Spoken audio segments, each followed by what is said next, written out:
सुनील तटकरे आणि प्रफुल्ल पटेल यांच्यासोबत वर्षावर गेल्याच्या चर्चांवर जयंत पाटील यांनी आपण केवळ मतदारसंघातील नगराध्यक्ष अपात्रतेच्या कामासाठी मुख्यमंत्र्यांना भेटल्याचं स्पष्टीकरण दिलंय। इराण अमेरिका संघर्षामुळे होर्मुझच्या सामुद्रधुनीतील एका जहाजावर झालेल्या बॉम्ब हल्ल्यात पुण्याच्या हेरम करमरकर या भारतीय कर्मचाऱ्याचा दुर्दैवी मृत्यू झालाय।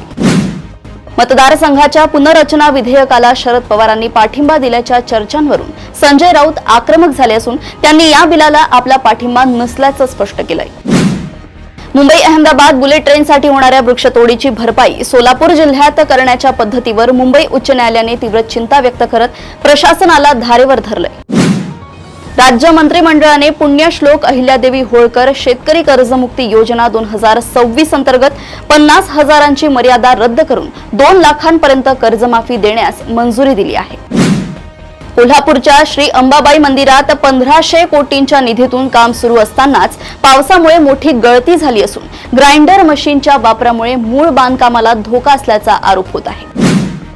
अजित पवार गटाच्या राष्ट्रीय अध्यक्षपदी सुनेत्रा पवार यांची झालेली निवड पूर्णपणे नियमानुसारच असून पक्षातील विसंवादाचे आरोप सुनील तटकरे यांनी फेटाळले आहेत। एमपीएससी पूर्व परीक्षा ऑनलाईन घेण्याच्या निर्णयाला राज्यभरातून विरोध होत असतानाच आयोगाचे सचिव महेंद्र हरपाळकर यांनी या निर्णयाची गरज आणि कारणे पत्राद्वारे स्पष्ट केली आहेत।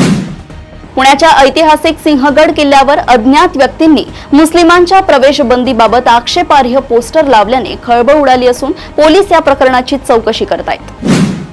महाराष्ट्र शासनाच्या वित्त विभागाने 1 ऑगस्ट 2026 पासून पेन्शनधारकांसाठी बँकेतील संयुक्त खात्याच्या शपथपत्राकरिता स्टॅम्प पेपरची अट रद्द करून साध्या कागदावर मंजुरी दिली आहे। प्रदेशातील अशाच टॉप 10 बातम्या मी ऐश्वर्या आपल्यापर्यंत घेऊन येत राहील। तोपर्यंत बघत रहा देशोन्नती। नमस्कार।